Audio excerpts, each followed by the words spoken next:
전도서 6장 7절 사람이 먹으려고 수고를 마다하지 않지만 그 식욕을 채울 길은 없다. 채울 수 없는 허기였습니다. 저는 먹을 것을 그리 좋아하지 않았습니다. 먹는 것이 귀찮다고 여길 정도였어요. 그래서 왜 하나님은 먹어야 살 수 있게 했을까? 그런 궁금했던 적이 있습니다. 신학생활을 시작하면서 전도서 생활을 시작하면서 C.S. 루이스의 책을 읽고 조금 이해가 됐습니다. C.S. 루이스는 이런 말을 했어요. 배고픔은 배부름에 대한 기억이다. 배고픔은 배부름에 대한 기억이다. 이 배라는 것은 예로부터 욕망, 욕구의 상징이었습니다. 배가 불렀다라는 말은 이게 가득 찼다, 곧 충만하다는 뜻이 됩니다. 인간은 언제부터 충만을 느꼈을까? 태초부터이죠. 하나님께서 사람을 만드신 때부터 인간은 충만을 누렸습니다. 하나님과 함께 했을 때 인간은 충만을 누렸습니다. 성경을 읽어보면 천하보다 큰 존재가 사람이다라고 말했습니다. 그러니까 천하가 사람에게 들어와도 채워지지 않는다, 그런 뜻일 것입니다. 천하의 모든 것을 취해도 사람의 배를 채울 수 없습니다. 오직 천하보다 큰 우주의 창조자, 그리고 우주에 거하시는 그 하나님만이 사람을 채울 수 있다, 그런 뜻입니다. 사람은 먹어도 허기가 차오를 때가 있습니다. 그냥 3끼, 4끼, 5끼, 6끼를 먹어도 허기가 차오를 때가 있습니다. 그때는 생리적 배고픔이 아니라 영적 배고픔의 경고입니다. 하나님이 떠난 빈 자리는 그 어떤 것도 채울 수 없습니다. 혹시 우리가 느닷없는 폭식, 그리고 먹어도 채울 수 없는 허기를 통해 깨달아야 된다는 겁니다. 지금 내가 배고픈 것이 아니라 말씀이 부족하구나, 하나님이 부족하구나. 먹어도 느껴지는 허기는 경고음이라는 겁니다. 영적 경고음입니다. 이것은 먹을 것으로 채울 것이 아니라, 이것은 너희들의 욕구가 채워짐으로 채워질 문제가 아니라 하나님만이 채울 수 있는 배고픔이다 라고 하는 경고입니다. 영의 말씀인 하나님으로 채워질 때, 주님의 말씀으로 우리가 채워질 때 우리는 태초에 충만을 누릴 수 있는 겁니다. 전도서 7장 3절 슬픔이 웃음보다 나은 것은 얼굴을 어둡게 하는 근심이 마음에 유익하기 때문이다. 7장 1절과 4절에 대한 인상은 그냥 단어 하나였습니다. 사색 또는 생각하며 살기라는 다짐을 해보았습니다. 놀이와 사색은 또는 놀이와 생각은 상충되는 개념처럼 보입니다. 잔치집은 노는 곳이고 장례식장은 고뇌가 있는 곳으로 여깁니다. 근데 저는 조금 다르게 읽어보았습니다.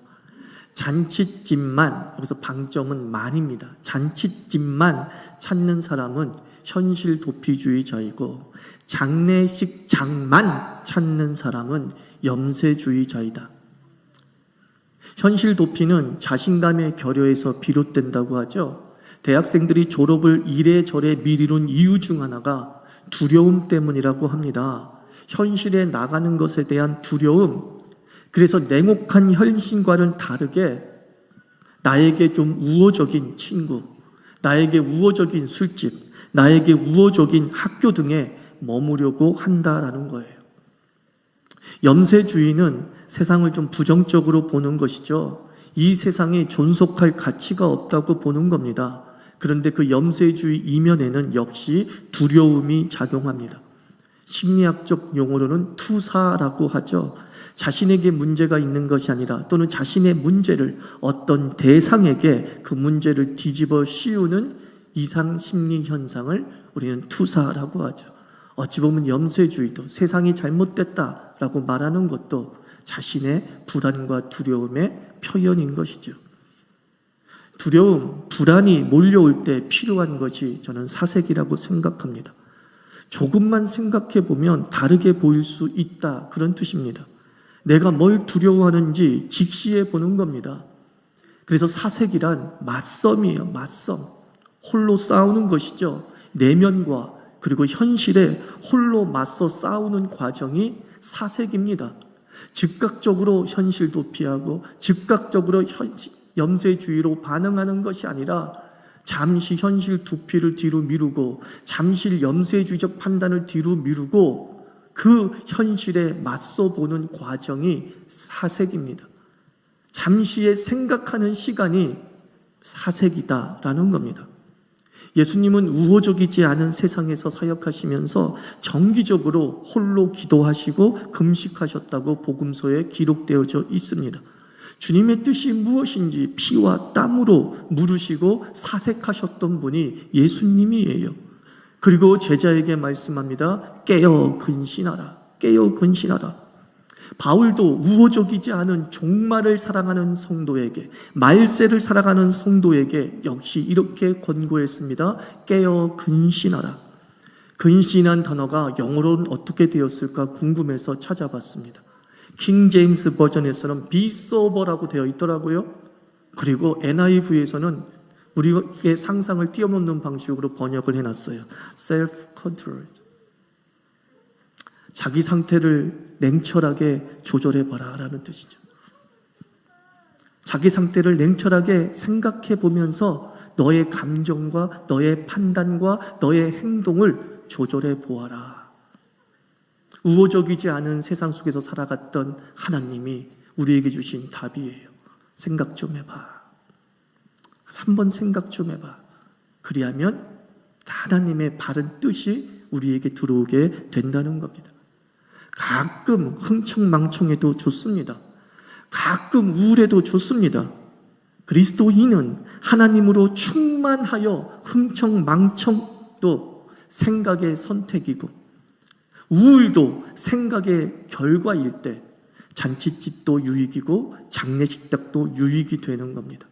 합력하여 선을 이룬단 말은 바로 여기에 적용되어지는 것입니다. 그것이 선택의 결과고 생각의 결과일 때예요. 내가 노는 것을 선택하는 이유도 충분히 생각해 봤는데 나는 지금 놀 때야 라고 판단이 돼서 노는 겁니다. 내가 장례식장에 가서 함께 슬퍼하는 이유도 지금 내가 그와 함께 하는 것이 좋은 선택이기 때문이야 라고 하는 사색의 결과일 때 모든 것은 합력해서 선을 이루게 됩니다. 우리는 이 대림절 새벽 묵상을 통해 사색의 힘을 체험하기를 축원합니다.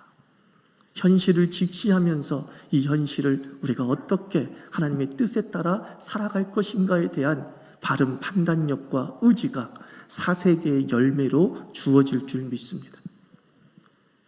전도서 7장 18절 하나를 붙잡되 다른 것도 놓치지 않는 것이 좋다. 하나님을 두려워하는 사람은 극단을 피한다. 바로 밑줄 그은 단어는 극단이었습니다. 극단. 그냥 밑줄 긋고 집에 돌아가서 생각했죠. 현대사의 비극은 극단에서 비롯되었습니다. 독일의 히틀러, 일본이 일으킨 세계 전쟁은 바로 극단 세력 때문이었음을 우리는 너무나 잘 알고 있습니다. 윤석열 대통령은 위헌적 비상계엄 선포의 담화 내용이 극단주의자의 주장과 일치한다라고 여기저기서 말하고 있습니다. 극우 유튜버의 왜곡된 현실 인식이 윤석열 대통령의 사상 속에 고스란히 담겨져 있다는 겁니다. 극단은 냉혹합니다. 우리 지구에는 남극이 있습니다. 북극이 있습니다. 따뜻한 열대에서 올라갈수록 차가워집니다. 남극으로 갈수록 차가워집니다. 북극으로 갈수록 차가워집니다. 이념의 극우, 이념의 극자가 위험한 이유가 여기에 있는 거예요.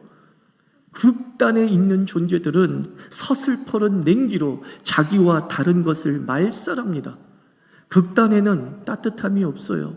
사랑이 없어요. 오직 죽일 놈만 존재하는 게 극단이에요. 남극과 북극이 그러하듯이 생각과 이념의 극단에는 죽음이 존재하는 거예요. 극단이라는 것은 바뀌지 않는 것이죠. 영원하다는 것이죠. 북극이 영상으로 올라온 적이 있습니까? 남극이 영상으로 올라온 적이 있습니까? 여름에도 남극은 서슬퍼른 영하의 날씨입니다. 북극은 여름에도 서슬퍼른 영하의 날씨입니다. 탄핵 요구 집회에서 제가 지난주 제 딸과 함께 여의도에 갔을 때 거기서 G-드래곤의 삐딱하게라는 노래가 나오더라고요. 거기에 내용이 이거더라고요. 영원한 건 절대 없어. 맞아요. 소위 우리가 무시하는 일개 가수조차도 세상을 알아요. 영원한 건 절대 없어. 이 영원한 건 절대 없어. 맞습니다. 세상은 영원한 건 절대 없어요. 이사야 선지자는 말씀합니다. 모든 천지는 없어지려니와 오직 하나님의 말씀은 영원하리라. 이 땅에 단 하나 영원한 것은 하나님만이 영원합니다. 하나님의 말씀만이 영원합니다. 그래서 전도서 기자는 이야기합니다. 하나님을 두려워하는 사람은 극단을 피한다 그랬어요. 하나님은 사랑의 하나님이십니다. 그러나 또한 하나님은 냉정한 공의의 하나님이기도 합니다. 그런데 바로 이 하나님은 이 사랑의 끝에도 계시고 공의의 끝에만 절대적으로 존재하는 게 아니라 사랑과 공의가 어울려서 존재하시는 분이십니다. 그래서 그 하나님을 경외하고 두려워하는 사람은 극단으로 안 빠진다, 그런 뜻이에요. 하나님의 말씀에 온전히 사로잡히게 된 사람에게는 따뜻함이 있고 배려가 있고 함께 살아야 돼 라고 하는 판단이 지배한다, 그런 뜻입니다. 전도서 8장 1절입니다. 어떤 사람이 지혜 있는 사람인가? 사물의 이치를 아는 사람이 누구인가? 지혜는 사람의 얼굴을 밝게 하고 굳은 표정을 바꾸어 준다. 지혜는 드러난다, 이렇게 적어놨어요. 지혜는 드러난다. 지혜는 성경을 통해 말씀합니다. 하나님으로부터 오는 것입니다. 그러므로 지혜가 있다 함은 하나님으로 충만하다, 그런 뜻이 됩니다. 하나님으로 충만한 사람은 태도와 표정과 모든 인격에서 하나님의 인격이 반영된다는 말씀 아니겠습니까? 모든 지혜가, 모세는 지혜가 승한 자였음을 성경에 말씀하고 있습니다. 시내산에서 그가 하나님으로 충만하고 지혜의 원천이신 주의 말씀으로 충만한 상태에서 세상으로 내려왔을 때에 사람들은 모세의 얼굴에 광채가 났다라고 했습니다. 하나님으로 충만한 사람은 그 외모에 드러나게 된다라는 겁니다. 밝음, 부드러움, 따뜻함, 생명이 묻어나오는 지혜는 그 지혜자의 외모에서 판단될 수 있다 말씀하고 있는 거예요. 여러분, 간교함이라는 것도 있죠. 이 간교, 사실 이 간교가 똑똑하다, 지혜롭다 라고 하는 의미를 갖고 있지 않습니까? 뭔가 탁월한 통찰을 말하는 것 같은데 영 미덥지 않은 사람이 있어요. 그때 우리는 간교하다라고 표현을 해요. 제가 영파리들이 지금 득세를 부린다고 이 말씀을 드렸죠. 뭐 천공이니 건진법사니 명태균이니 이제는 또 군인조차도 뭐 안산 보살이라느니 다 영파리를 하고 있습니다. 그 영파리를 보니까 제가 확신할 수 있었습니다.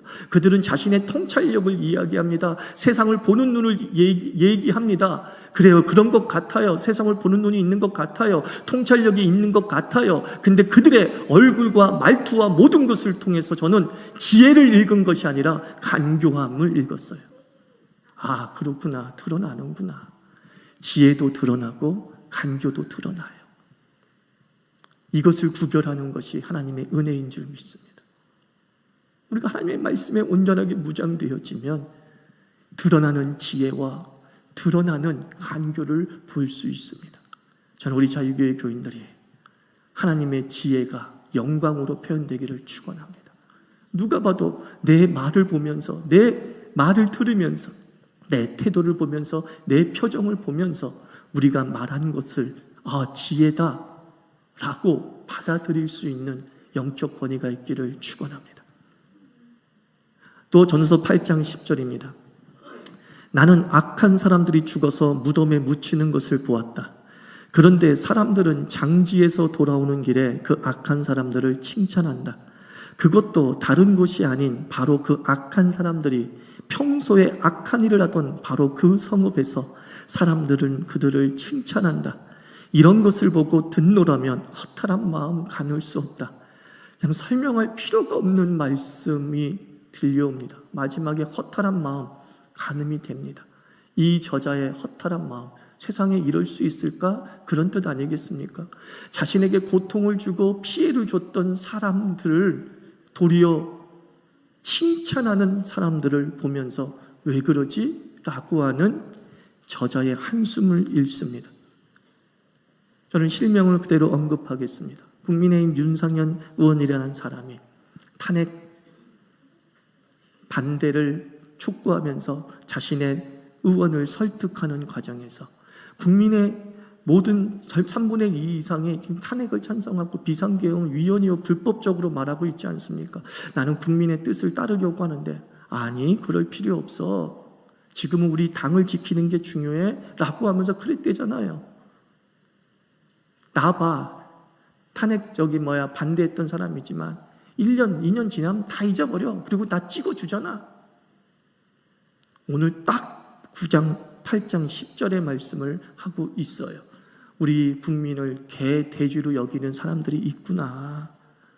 개, 돼지 취급받는 이유가 뭡니까? 이 성읍 사람들처럼 그렇게 고생을 당해놓고선 돌아와서는 그 사람 괜찮아 라고 하며 그의 악행들을 잊지 아니하고 그로 말미암은 피해를 잊어버리는 자들로 인하여서 그 악인의 행습은 반복되고 있다라는 것 아니겠습니까? 여러분, 우리가 개돼지입니까? 여러분 개돼지입니까? 우리 저기 물어보는 거죠. 정치인들이 우리를 개돼지로 알고 있어요. 엘리트 집단들이 개돼지로 알고 있어요. 보통 사람들을 그냥 먹을 것 몇 개 던져주면 다 잊어버려 라고 하는 이 모습이 바로 민주주의의 최대의 적이라는 거예요. 우리가 기억할 것이 있습니다. 악을 기억하고 선을 기억해야 됩니다. 그래야 개돼지 취급받지 않습니다. 그래야 보통 사람을 무시하는 엘리트들이 되는 거예요. 이 모든 책임은 우리에게 있는 거죠. 뭐예요? 영원한 건 절대 없다는 이 사실을 잊어버리고 극단에 취해 있는 우리들이 도리어 개돼지 취급을 받고 있는 거예요. 9장 8절 너는 언제나 옷을 깨끗하게 입고 머리에는 기름을 발라라. 제가 적어놓은 단어를 보니까 패션도 경쟁력 이렇게 적어놨더라고요. 패션도 경쟁력. 사무엘 상서에 하나님은 말씀합니다. 사람은 외모를 보지만 나 하나님은 중심을 본다. 하나님은 속지 않습니다. 위선의 치장을 벗기고 그 실체를 들여다 보십니다. 그렇다면 세상은 어떻다는 겁니까? 속을 보는 능력이 없다. 그런 뜻이 되겠죠. 그저 겉으로만 판단하는 게 세상의 시각일 것입니다. 그런 세상에 대해서 전도서 기자는 매우 현실적인 조언을 하는 것 같습니다. 그래서 유진 피터슨의 메시지 성경을 읽어보니까 그는 이렇게 자기 말로 번역했더라고요. 아침마다 축제 옷을 입고 깃발과 스카프를 아끼지 말라. 세상은 나의 스카프를 보고 나의 화려한 깃발을 보고 내가 입은 축제 옷을 보면서 괜찮게 사는구나 라고 생각할 거라는 것이죠. 세상을 좀 치열하게 살아본 사람은 위선 여부를 어느 정도 가늠합니다. 허세, 허영인지. 그렇다고 외모가 허술한 사람, 그러니까 흙 속의 진주를 발견해내느냐? 절대 그렇지 않습니다. 그냥 많은 진주 중에 그나마 나은 진주를 찾는 것이 이 세상 사람의 통찰력이지, 흙 속의 진주를 발견할 정도의 하나님의 시각은 결코 없습니다. 그래서 저는 이렇게 읽었어요. 이 말씀을 또 제 언어로 한번 읽어봤어요. 유진 피터슨도 그렇게 읽었으니까 나도 내 언어로 한번 읽어보자. 이렇게 읽었습니다. 위선이 아닌 일치를 갖추라. 마음의 단단함을 외모로 표현하라. 이렇게 읽었습니다. 우리는 위선으로 살 수는 없죠. 그리스도인들은. 그런데 우리의 속마음을 도대체가 알아주는 세상이 아니에요. 그러면 어떻게 이 속마음을 저들로 하여금 알게 할까? 외모라는 거예요. 위선이 아니라 일치로. 여러분은 단단한 줄 믿습니다. 저는 여러분에게 지혜가 있는 줄 믿습니다. 나는 여러분에게 하나님의 똑똑함이 있음을 믿습니다. 나는 여러분에게 자신감이 있음을 믿어 의심치 않습니다. 그것을 외모로 표현해보라. 일치죠. 허세와 허영은 뭡니까? 속과 겉이 다른 게 허세와 허영이죠. 속은 텅 비어있는데 마치 굿지니 머니 이런 것을 들고 있음을 통해 외모로 단단함을 보이는 거죠. 그것은 언젠가 다 들통나고 말 것입니다만 우리는 단단한 존재입니다. 그 단단함을 우리의 외모로 온전하게 표현할 수 있어야 된다. 헤어스타일, 표정, 옷, 구두 모든 것이 자기의 마음, 자기의 가치, 자기의 식견을 드러내는 통로가 될 수 있음을 우리가 인정해야 됩니다. 전도서는 구름 잡는 이야기를 하고 있지 않아요. 지혜라는 것이 구름 잡는 이야기가 아니라는 거예요. 지혜는 매우 현실적인 적용점을 우리에게 줍니다. 허세가 허영이 아닌 일치가 있는 표현되기를 축원합니다. 그게 패션이에요. 9장 9절입니다. 너의 헛된 모든 날 하나님이 세상에서 너에게 주신 덧없는 모든 날에 너는 너의 사랑하는 아내와 더불어 즐거움을 누려라. 그것은 내가 사는 동안에 세상에서 애쓴 수고로 받는 몫이다. 이건 너무 간단하죠. 가족의 행복은 부부 행복이 우선입니다. 우리는 많은 삶을 살면서 연애 때는 서로가 우선이었는데 결혼한 뒤에는 서로가 차선이 될 때가 많습니다. 남자에게서는 친구, 직장, 그리고 취미생활이 우선이 되고 여자에게는 지금 여성들은 좀 다르겠지만 여자에게는 자식, 자기 남편 외의 가족이 우선일 때가 많이 있습니다. 그러면서 기도합니다. 행복하게 살게 해달라고. 우리 가족 행복하게 해달라고. 근데 성경은 말씀합니다. 이 땅에서 즐겁게 살아야 되는데 그 즐겁게 사는 대상은 부부가 먼저 이어야 된다. 부부가 우선이어야 됩니다. 남편은 아내를 먼저 생각해야 되고요. 아내는 남편을 먼저 생각해야 됩니다. 그러면 그 가족은 그냥 행복한 가족이 됩니다. 저도 살아오니까 계속 느껴지는 부분이에요. 아, 아내에게 소홀히 했구나. 그러면서도 하나님께 항상 우리 집 행복하게 해주세요라고 기도했어요. 하나님은 방법을 끊임없이 가르쳐 주셨는데 너희 둘이 행복해 라고 끊임없이 방법을 가르쳐 주셨는데 너희 둘에 대한 추억이 많아야 돼 라고 말씀하고 있는데 연애 때는 둘의 추억이 많았는데 결혼한 뒤에는 친구와의 추억이 많고 술자리 추억이 많고 골프 추억이 많고 결혼한 뒤에는 자식들과 함께하는 추억이 많고 남편 외에 가족들과 함께한 추억이 많고 얼마나 비극인지 우리에게 우회적으로 알려주는 말씀이죠. 가족의 행복은 부부가 서로에게 우선할 때입니다. 나는 자식 없이든 살 수 있어도 남편 없이는 아내 없이는 못 살아. 이 가족을 행복한 가족이라고 하는 겁니다. 전도서 10장 4절부터 7절입니다. 4절. 통치자가 너에게 화를 낼 때에 너는 내 자리를 뜨지 말아라. 침착하면 큰 잘못을 막을 수 있다. 제가 쓴 말에는 이런 단어가 있었어요. 국무위원이 목숨 걸고 막았다면 이렇게 쓰여져 있었어요. 통치자가 화를 낸대요. 경노한대요. 아주 그냥 어리석은 이야기들을 한대요. 그런데 성경은 말합니다. 가치 있는 관료들은 그 자리를 뜨지 말아라. 도망치지 말아라. 침착하게 대응하라 라는 거죠. 비상계엄의 실패는 이 국무위원이 막은 게 아니라 국민이 막았습니다. 국회의원이 막았습니다. 그리고 병사의 침착함 때문이었습니다. 비상계엄 경험자들은 PTSD가 있었을 것입니다. 총칼이 실제로 자행될 수 있다는 PTSD를 다 갖고 있습니다. 그럼에도 불구하고 맨몸으로 장갑자와 군인과 대치했습니다. 7080 노인이 담을 넘어갔습니다. 그리고 또 하나 젊은 병사들의 의로운 판단이에요. 그들도 생각했다는 거죠. 이건 아니지 싶었다. 그들의 행동을 보면 알 수 있습니다. 707 특임단 출신의 예비역 군인들이 이야기합니다. 저런 모습은 훈련받아서는 나올 수 없는 모습이다.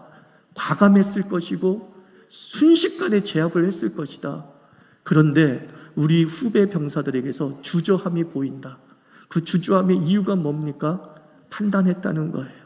이건 아니지 싶은 거죠. 이건 아니지 싶었던 것이죠. 그래서 어쩔 수 없이 명령에 순종하지만 편의점에 가서 라면을 먹는 방식으로 시간을 질질 끌며 하는 모습, 오늘 이 말씀이 맞습니다. 너는 내 자리를 뜨지 말아라. 침착하면 큰 잘못을 막을 수 있다. 침착하면 판단하라는 얘기죠. 잘못된 것에 대해서 저항할 수 있는 마음이 있어야 됨을 성경이 말씀하고 있습니다. 그리고 마지막 10장 16절, 왕은 어리고 대신들은 아침부터 잔치하는 나라여 내게 화가 있도다. 지도자의 각성, 지도자의 각성이죠. 신명기와 출애굽기와 레위기에서 하나님은 자신이 어떤 하나님이신지 반복해서 말씀합니다. 나는 과부와 고아와 나그네의 하나님이다 라고 스스로 선포하셨습니다. 하나님은 아픔에 앞섭니다. 예수님도 내가 병든 자를 위해서 이 땅에 왔다라고 말씀하셨습니다.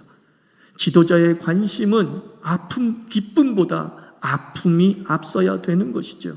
자기 기쁨, 걱정거리 없는 사람과 어울리면 성경은 말합니다. 나라가 망한다고. 신하 어떤 사람이에요? 당대에는 잘 먹고 잘 사는 사람이에요. 걱정거리가 없는 사람이에요. 근데 그런 사람들끼리 모여서 잔치를 벌였대요. 그러니까 나라가 망하더라 라고 말합니다. 박정희 전 대통령이 피살된 현장이 집무실이 아니라 술자리였습니다.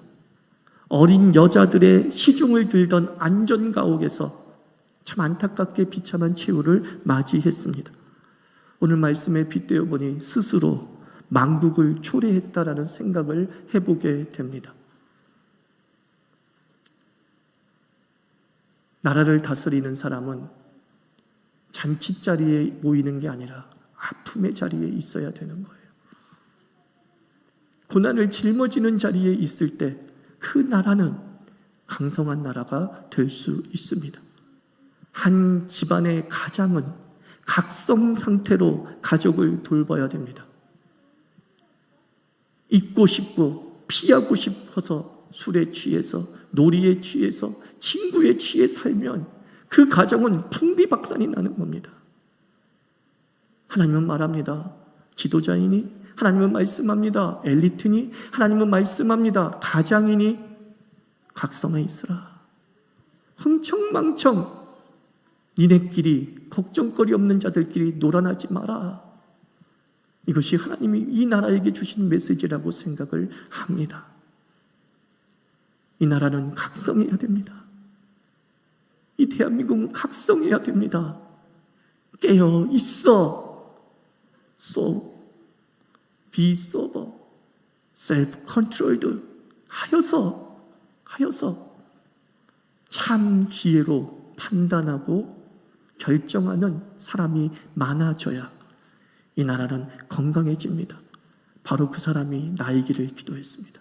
하나님, 나도 지도자인 것 같은데 좀 위치가 그런데 각성케 하옵소서. 각성케 하옵소서. 술 취함에 빠지고 놀이에 빠지고 친구에 빠지지 않게 하여 주시옵소서 라고 기도했습니다. 예수의 오심이 곧입니다. 맑고 건강하게 그리고 지혜 충만함으로 그 예수님을 맞이하는 그리스도인 되기를 주의 이름으로 축원합니다. 기도합시다. 하나님 아버지, 우리 대한민국을 한번 말씀을 통해 기도해보고 우리 가정을 말씀을 통해 기도해보고 무엇보다 우리 젊은이들이 하나님 아버지 현실에 맞서 사색함을 통하여서 길을 찾는 지혜로운 자 되게 하여 주시옵소서. 함께 기도하겠습니다.